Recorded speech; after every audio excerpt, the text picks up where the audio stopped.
네, 안녕하세요. 서양구전 공부하는 강대진입니다. 오늘부터 5번에 걸쳐서 여러분과 함께 신화를 공부해 볼까 합니다. 특히 제가 이번에 여러분들과 같이 공부하려고 하는 것은 그 문학작품이 된 신화 내용입니다.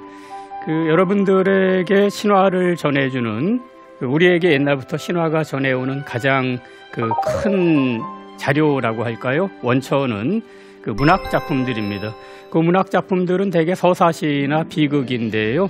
히랍 신화라고 하는 것은 일찌감치 문학작품으로 자리 잡아가지고 우리에게 전달이 됐습니다. 그래서 영웅시대가 끝나고 말하자면 이제 보통 사람들의 시대로 넘어가는 그 부분들이 대체로 서사시로 많이 남겨졌습니다.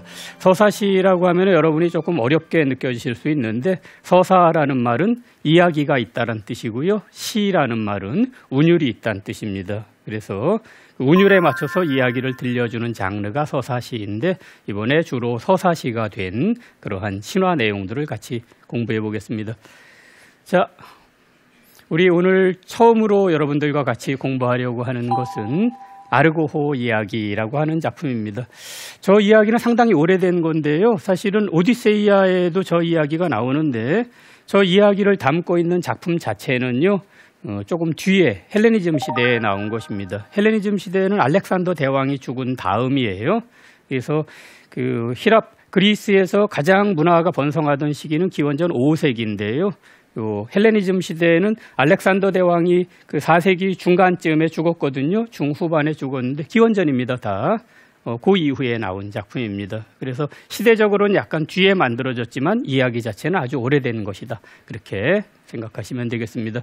특히 중점을 둬서 여러분들에게 전달하려고 하는 것은 이 작품 안에 젊은이들이 성장하는 과정이 굉장히 잘 들어있다라고 하는 그런 점입니다. 자, 요 아르고호 이야기라고 하는 거는요, 젊은 영웅들이 배에 타고서 당시 알려진 세계의 동쪽 끝까지 가가지고 거기에서 황금 양털을 찾아가지고 돌아온다라고 하는 내용이에요. 자, 출발지, 목적지, 다시 원래 자리로 돌아오는 것, 이렇게 세 부분으로 돼 있다라고 생각하시면 되겠습니다. 요 영웅들이 지금 목표로 삼는 황금 양털이 어쩌다가 생겨났는지에 대한 설명을 그냥 간략하게 먼저 하겠습니다. 옛날에 어떤 왕이 있었습니다. 그 왕이 첫 번째 부인을 버리고 두 번째 결혼을 했습니다. 그런데 대개 동화에서 그렇잖아요. 계모가 전실 자식들을 미워합니다. 그래서 여기 이렇게 보시면은 이렇게 지금 결혼식 새로 하는 장면이 있고요. 그리고 계략을 써가지고 아이들을 죽게 만들어요. 아이들을 제물로 바쳐야지 나라에 기근이 사라진다라고 해서 두 아이가 제물로 바쳐지게 됐습니다. 그때에 그들의 어머니, 쫓겨난 어머니가 하늘을 날 수 있는 양을 구해가지고 아이들에게 보내줍니다. 아이들이 그것을 타고서 탈출하다가 그만 여자아이는 어지러워서 떨어져 죽고 남자아이만 무사히 세계의 동쪽으로 가게 됩니다. 자, 이것이 여자아이가 떨어지는 장면인데요.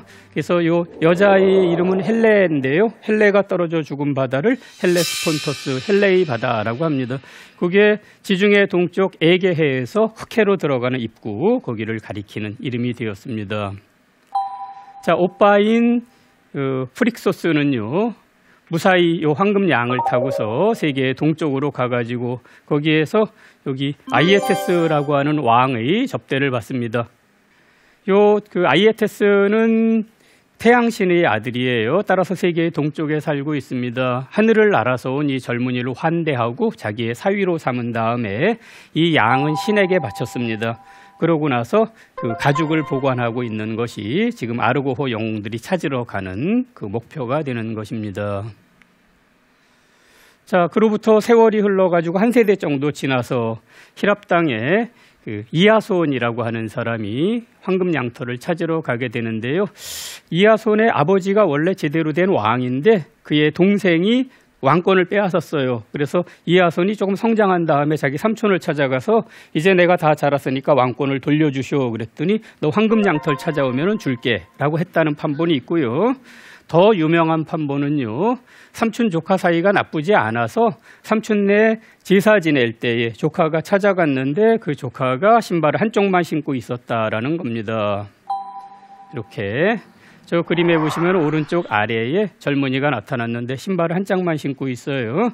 그런데 이 그 왕에게는 신발을 한쪽만 신은 사람이 나타나면 위험하다라고 하는 신탁이 내려져 있어가지고 얘를 없애기 위해서 너 황금 양털 찾아와라 라고 시켰다라는 그 얘기입니다.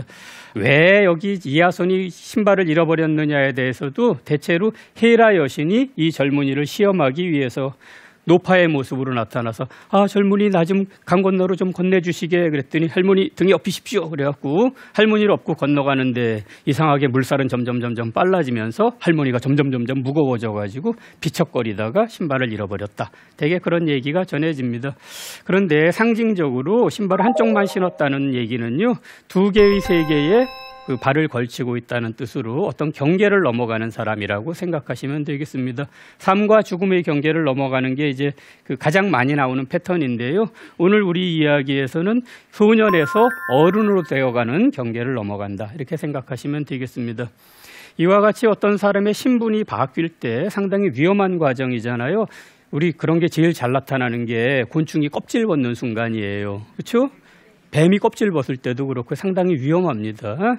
그 순간을 무사히 넘어가게 해주는 의례를 통과의례라고 하는데, 통과의례 중에 가장 대표적인 게 성년식이에요.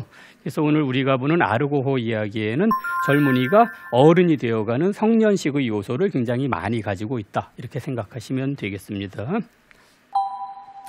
자, 그래서 이하손이 자기 혼자 떠나가기는 힘들다. 큰 배를 만들어 주시오. 그래갖고 배를 만드는 장면인데요.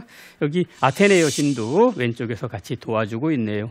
이 배를 만든 목수가 아르고스이기 때문에 아르고스의 이름을 따서 아르고라고 배 이름을 붙였다라고 합니다.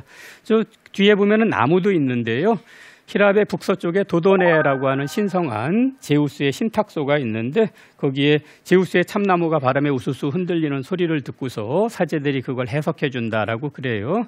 어떤 설에 따르면 그 나무 자체가 말을 할 수 있었다라 그러는데, 그 나무를 베어다가 이 배의 등뼈에 해당되는 용고를 만들었거나, 아니면 그렇게 신성한 나무를 베면 어떻게 해요? 가지만 잘라가지고 뱃머리에 붙였다라는 설도 있는데요. 따라서 이 배는 말하는 배입니다. 말하는 배 아르고. 자, 어쨌거나 저기 아르고호를 타기 위해서 수많은 영웅이 몰려듭니다. 그래서 굉장히 많은 사람들이 여기에 간 걸로 그렇게 돼 있어요. 자, 요거는 뱃머리에다가 이렇게 나뭇가지를 갖다 붙이는 걸로 돼 있는데, 일리아스가 나올 때부터 서사시의 전통은 마법을 싫어하는 것입니다. 그래서 저 배가 말할 수 있다는 사실을 그 문학 작품에서는 조금 눌러놨어요. 그래서 작품에 보면은 말하는 장면은 2번밖에 안 나오는데요. 뱃머리에 이렇게 도도네이 참나무 붙이는 장면이고요. 자, 요 아르고호가 말하자면은 최초의 배라고도 하는데, 사실 최초의 배라는 개념은 조금 이상하고 아마도 큰 바다를 건널 수 있는 배 중에는 최초의 것이다. 뭐 이 정도로 설명하면 되지 않을까 싶습니다. 옛날에 그 50노선이라고 하는 게 있어가지고 50명이 노를 졌거든요. 그래서 여기도 한 50명 정도는 갈 수 있었던 걸로 그렇게 보입니다.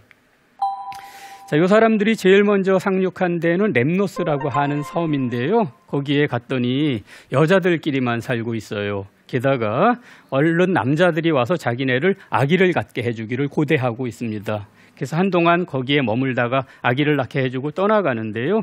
사실은 이 여자들이 그 전에 남자들을 다 쳐 죽이고서 자기들끼리 살고 있었던 거예요.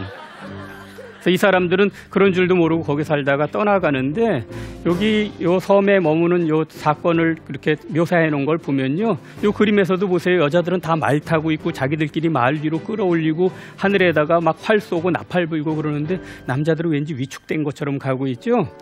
여자들은 막 환호성을 지르고 남자들은 부끄러워서 어쩔 줄을 몰라 하는 걸로 그려져 있어요. 이런 것들이 남녀가 일반적으로 하는 성 역할이 뒤집어져 있다라고 하는 거, 이런 게 그 성년식에서 자주 나타나는 그러한 현상입니다. 남자와 여자의 경계가 흐려져요. 어쨌든 거기를 떠나서요. 그리고 사실 그 여자들만 사는 섬에 들렀다라고 하는 것은 이제 전통적인 힘쓰는 남자들의 시대에 지나갔고요. 앞으로 여성의 도움도 필요하고 외교력도 필요하고 이제 새로운 시대 됐다는 그런 뜻이라고 우리 볼 수 있겠습니다. 자, 그리고 어떤 젊은 영웅을 만나서 같이 친구가 돼요. 저 그림에 보시면은 오른쪽에 이렇게 그 말 타고 나온 젊은이가 보이고요. 왼쪽에는 배 위에 그 배 뒤에 서 있는 사람은 헤라클레스입니다. 제일 끝에 있는 사람은 이아손이고요. 자, 어쨌든 저 퀴지코스라고 하는 젊은 영웅을 만나서 친구가 돼서 잘 접대를 받고 떠나갔다가 밤중에 풍랑을 만나서 다시 돌아왔는데 서로 상대방이 누구인 줄 모르고 전쟁을 해요. 그래서 자기네 친구를 죽이게 됩니다. 이런 것들이 젊은이가 어른이 될 때에 문명의 변방으로 나가서 밤중에 전투해가지고 친구를 죽인다라고 하는 거 자주 나오는 패턴입니다. 자, 그런데 중간에 헤라클레스가 내리게 됩니다. 헤라클레스가 내린 거는 그의 애인이 납치됐기 때문이에요. 이 헤라클레스에게 남자 애인이 있어요. 이것도 조금 전에 남녀의 성 역할이 바뀐 거하고도 조금 관련이 있고요. 옛날에요, 신화에는 동성애가 굉장히 많이 나오기 때문에 그냥 그러려니 하고 생각하셔야 됩니다. 휠라스라고 하는 멋진 청년이 있는데 헤라클레스의 애인이었어요. 어디에 기착했을 때 물길러 갔다가 무르이 요정들에게 납치가 됩니다. 앞에 보시는 그림이 워터하우스가 그린 건데 한 명이 데려갔다는 이야기도 있고 여기는 7명이 데려가는 걸로 그렇게 그려놨네요.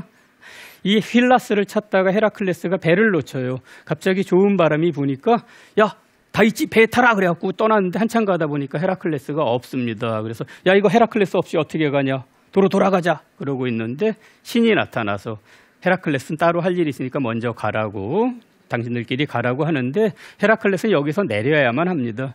왜냐하면은 여기에 가기에는 너무 구시대의 영웅이에요. 혼자서 힘으로 모든 거 다 하는 사람입니다. 이제 앞으로 의논해가지고 민주적으로 결정하고 외교력도 이용하고요. 꾀를 쓰고 여성의 도움을 받고 그래야 되는데 헤라클레스 같은 영웅은 여기 있을 자리가 아니에요. 그래서 나중에 이 사람들이 북아프리카 해안에 갔다가 엊그저께 헤라클레스가 여기를 다녀갔다는 얘기를 들어요. 그래서 몇 사람이 그를 찾으러 나갔다가 허탕치고 돌아오는데 천리안을 가진 류인케우스라는 사람이 저 지평선 끝에 가물가물 뭔가 본 것 같은 거, 그게 헤라클레스의 마지막 모습입니다. 이제 영웅시대 저물었다는 그런 뜻으로 생각하면 되겠습니다. 자, 어쨌든 휠라스가 납치되는 장면이었고요. 자, 하필이면은 헤라클레스 내리고 나서 바로 약간 힘을 써야 되는 사건이 벌어집니다. 어느 지역의 왕이 이렇게 아미코스라고 하는 왕인데요, 지나가는 사람을 붙잡고서 권투 시합하자고는 때려 죽여요. 근데 여기 헤라클레스뿐만 아니라 힘 잘 쓰는 사람이 꽤 있습니다. 그래서 제우스의 아들인 폴리데우케스가 가서 이 아미코스를 제압한 장면을 그려놨고요. 저 오른쪽에는 여전히 물 깃고 있는 휠라스, 헤라클레스의 애인도 같이 이렇게 그려져 있습니다.